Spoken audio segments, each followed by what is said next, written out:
Imagine living your life after 50 and feeling energized and excited about your future. Welcome to the Women in the Middle podcast, the podcast for women who are ready to figure out what they want and create the life they deserve. Here's your host and master certified life coach, Suzy Rosenstein. Hey there, today we're talking about awe, wonder, and joy in the slow lane in midlife. Let's go. Welcome back to the podcast Women in the Middle with over 2 million downloads and counting. This show is all about how to get unstuck, get clear, and get excited about your next chapter, especially if you're in your 50s and 60s and starting to feel just how precious time really is. I'm your host, Suzy Rosenstein, your master certified coach, midlife mentor, and certified Zentangle teacher, and I'm really glad you are here with me today. Last week on the podcast, I introduced the Midlife Doodle Think Club and talked about why noticing comes first in midlife. And today I want to continue that conversation because I've just returned from co-hosting a retreat in Costa Rica where awe and wonder were everywhere. And what I noticed was that they weren't just ideas or concepts, they were lived experiences. Have you heard the expression awe and wonder? I'm sure you have. The two concepts are commonly used together to refer to, and this is the AI overview definition, they refer to often overlapping emotional experiences triggered by encountering something vast, mysterious, or beautiful that transcends typical understanding. Awe is generally defined as an overwhelming, immediate emotion of astonishment or admiration, while wonder is a more sustained state of curiosity, openness, and fascination that follows. Costa Rica was all about awe and wonder. What became so clear to me during that week is this. Awe doesn't show up when we are rushing. It doesn't show up when we're stuck in productivity mode. It shows up when we slow down enough to notice what's already here.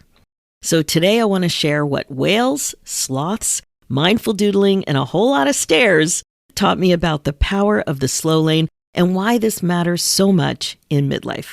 But first, just quick, today's show is sponsored by the Midlife Doodle Think Club, a simple, mindful doodling practice for midlife women who want more presence, clarity, and confidence. No art skills or creative talent required.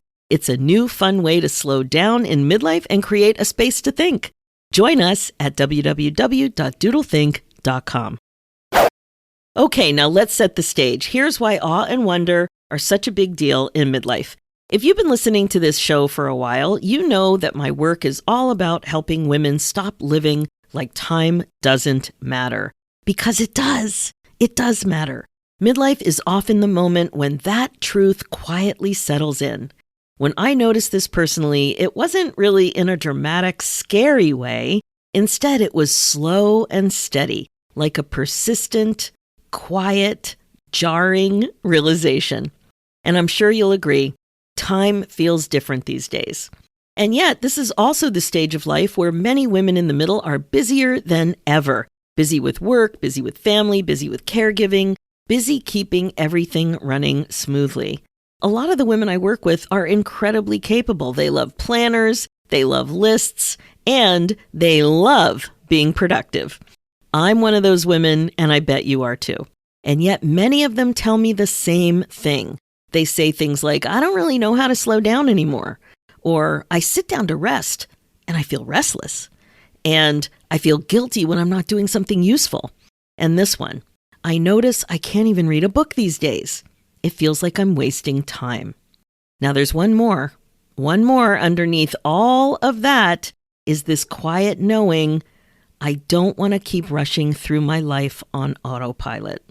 So that thought is also there. And this is the context for everything I want to share with you today.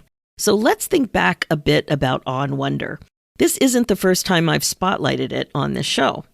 Years ago, I recorded podcast episode number 11, number 11 in 2017 about awe and wonder inspired by the idea of radical amazement, a concept taught by Abraham Joshua Heschel.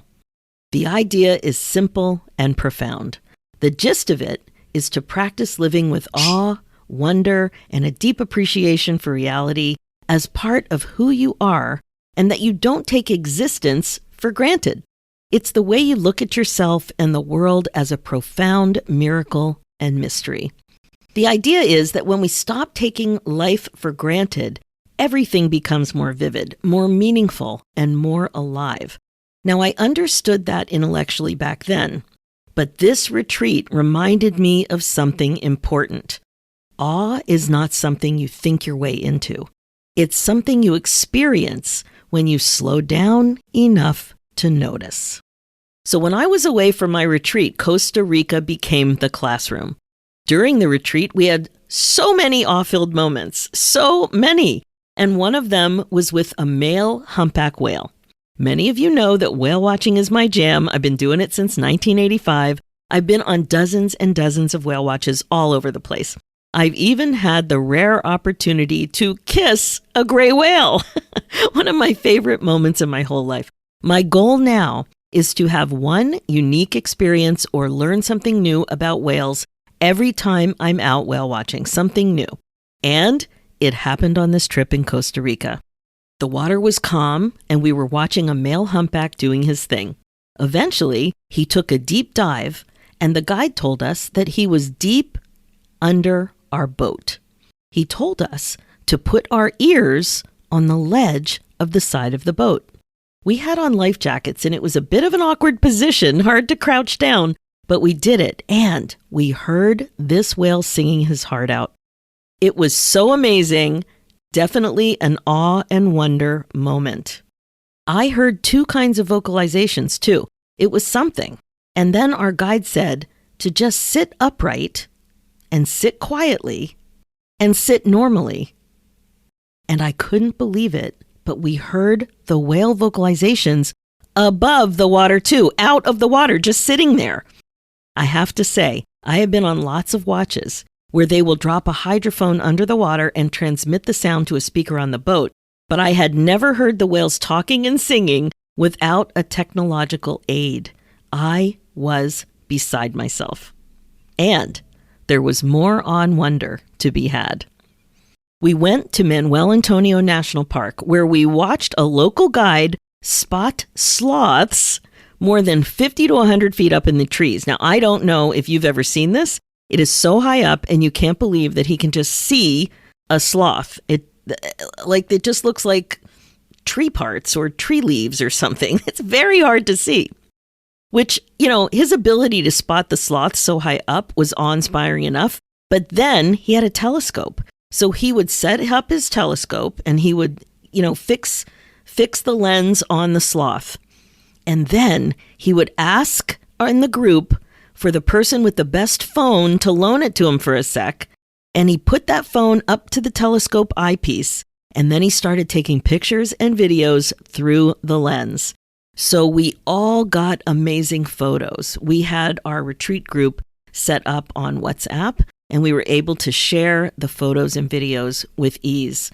Now, I was in Costa Rica, 12, 14 years ago. Nothing like this was happening then. It was amazing. It was awesome. I could not believe it was happening.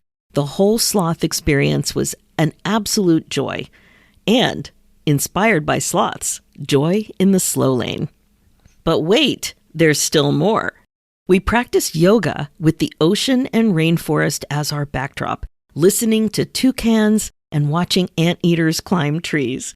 And we knew what birds we were listening to because of the handy-dandy Merlin app that will identify bird sounds. So I would turn it on the walk down to the yogashala and see what birds were in the area.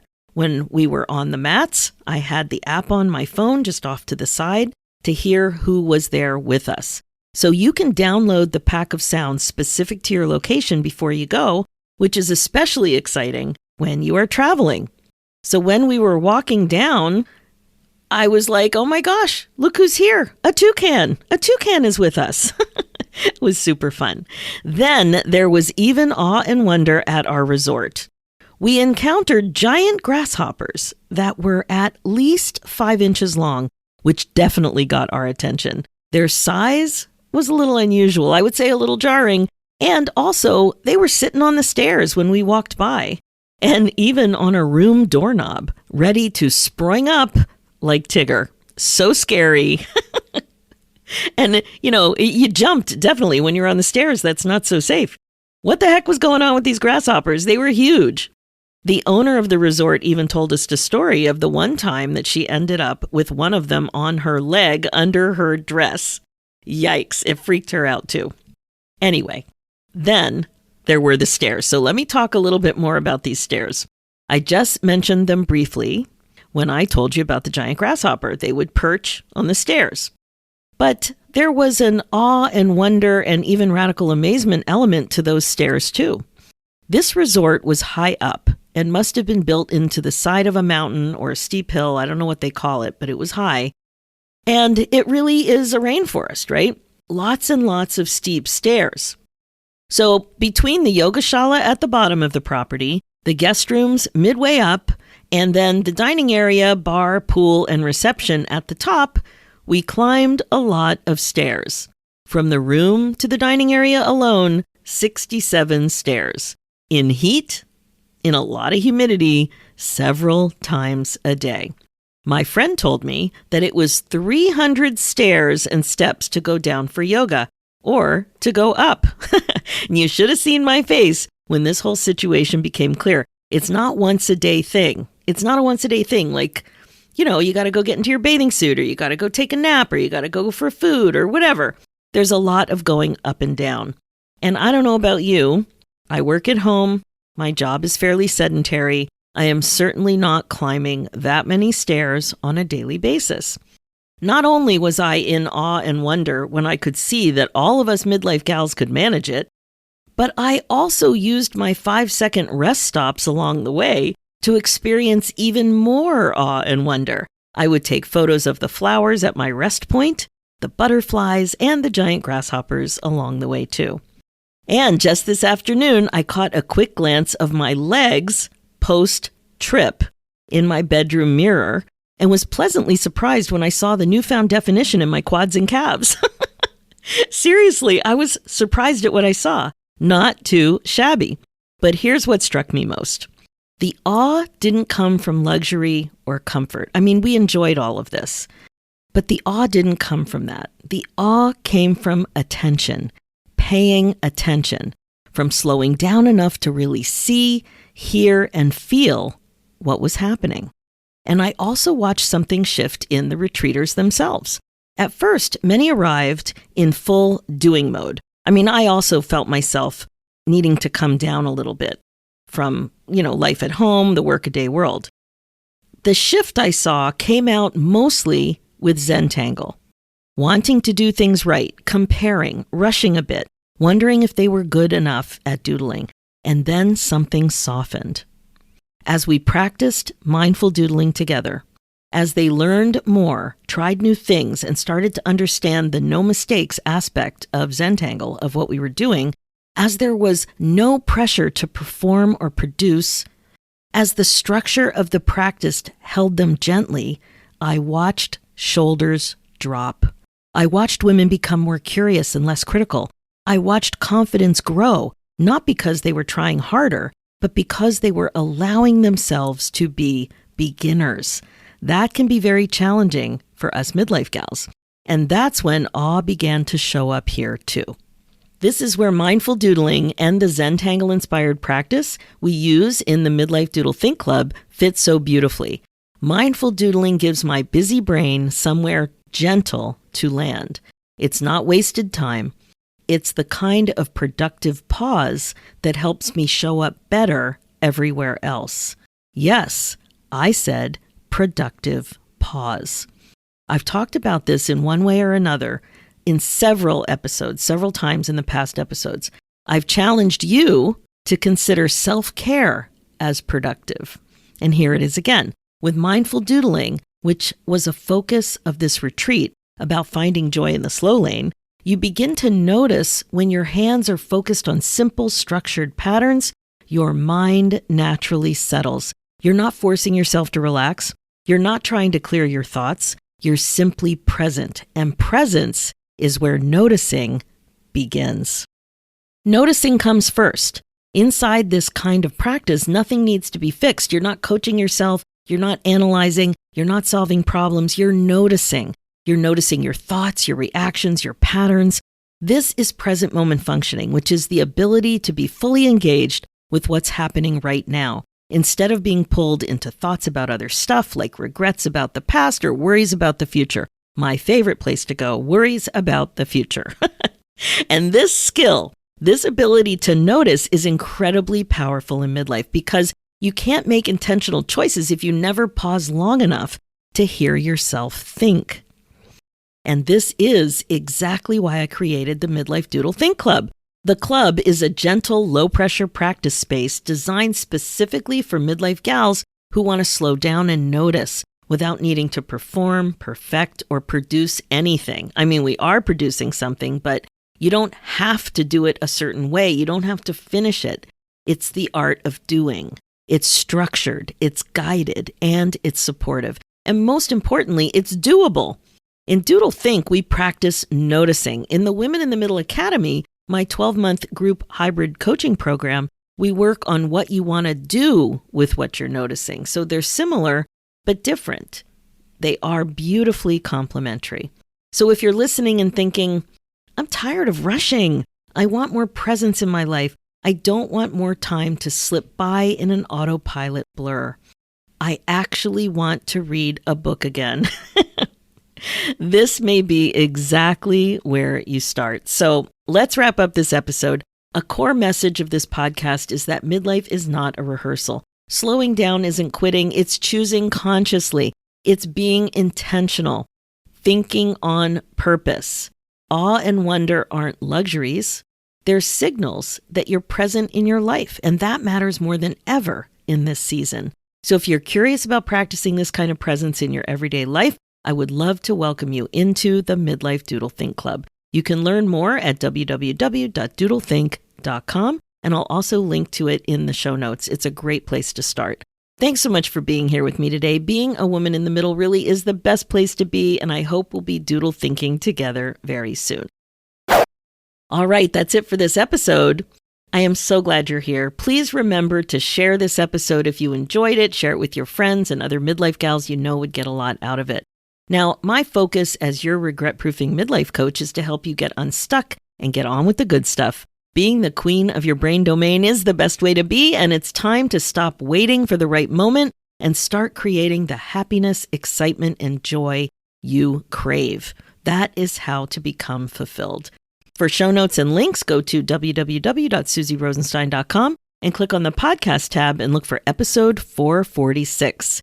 And you'll also see a link there for my other show, The Women in the Middle Entrepreneurs, which is all about the reality of running your business when you're a midlife gal. It's also on iTunes, Spotify, and all the podcast places. Let's do this, ladies. It's time for you to put yourself first, one thought at a time. Thanks so much for listening, and I'll talk to you next week.